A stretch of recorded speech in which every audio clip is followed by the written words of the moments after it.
A fiery train derailment at Tempe Town Lake, leaving a daunting task for Valley first responders. The event went as high as a fourth alarm. In our world, that is a very, very large event. Tonight, the potential long-term impact of this and new safety concerns coming to light. And right now, roads around Tempe Town Lake and the entire lake itself closed. The light rail also having to detour, all because of that Union Pacific train derailment and the partial bridge collapse. The impact here is wide-ranging. ABC 15's Zach Crenshaw has been on the scene for hours. And Zach, the question now, when, if ever, will this bridge be fixed and back open? That is anyone's guess, Katie. Right now, the concern of Tempe officials and leaders at Union Pacific is making sure they get the chemical leak contained. But as you can see behind me, they have the heavy machinery out here. They're starting to clean up the charred debris and mangled metal. So there's a very good likelihood the entire bridge will have to be replaced. In an instant, a Tempe landmark more than 100 years old crumbled. Heard a noise. It was continuous, like thunder noise for like 5 seconds. Of the more than 90 train cars, roughly 10 caught fire. 3 came crashing to the ground.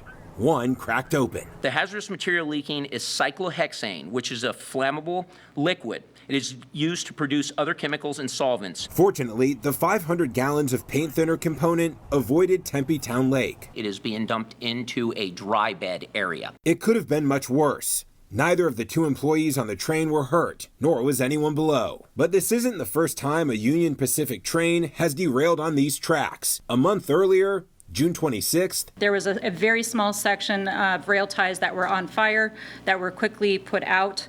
Some slight damage to the bridge itself from what we could see. Union Pacific says repairs were made in 2 days, but Matt Phillips, who lives nearby, says that isn't the case. The speed of the train would always slow down in that area, going over it while they're working on it the last 3 weeks. I guess they didn't trust it. He believes Wednesday's collapse was potentially preventable. To see this today, there was a problem there. Tempe now hopes the solution is a rebuilt bridge, because if not, a part of the city's history is now up in smoke. It was currently being utilized, so I would think they're going to probably take a very hard look at rebuilding it.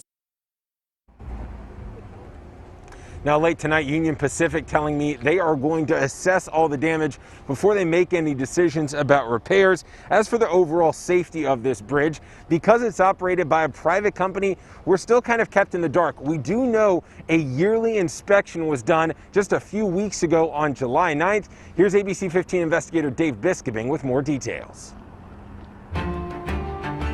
The trains may carry hazardous material and haul heavy loads right over our heads, but the Federal Railroad Administration confirms that railroad bridge inspection reports are not public record. The administration's saying only a duly elected or appointed official of a state or local agency can get the reports. Basically, the government can get a copy, but as for the public and the media, that's not allowed. Railroad companies, by and large, conduct their own maintenance and own inspections on the bridges. The feds lightly oversee the process and conduct audits. Now, some states also conduct their own inspections, but we confirmed Arizona does not. The lack of transparency has also been reported on in other states, where local officials have voiced concerns in recent years. I'm investigator Dave Biskobing, ABC 15, Arizona. So what about the environmental impact here? Fire crews saying their test did not show any dangerous levels in the air from the chemicals that leaked. However, smoke is always toxic. As for the water below the bridge, at this point, none of the chemicals have been released into Tempe Town Lake or Salt River, and nearby wildlife will be closely monitored. And as Zach had mentioned, this bridge has been around for more than a century. Built in 1912, these are some of the historic photos from the Library of Congress. The bridge is a cargo route for Union Pacific. We're told 4 to 6 trains cross it per day. Now to our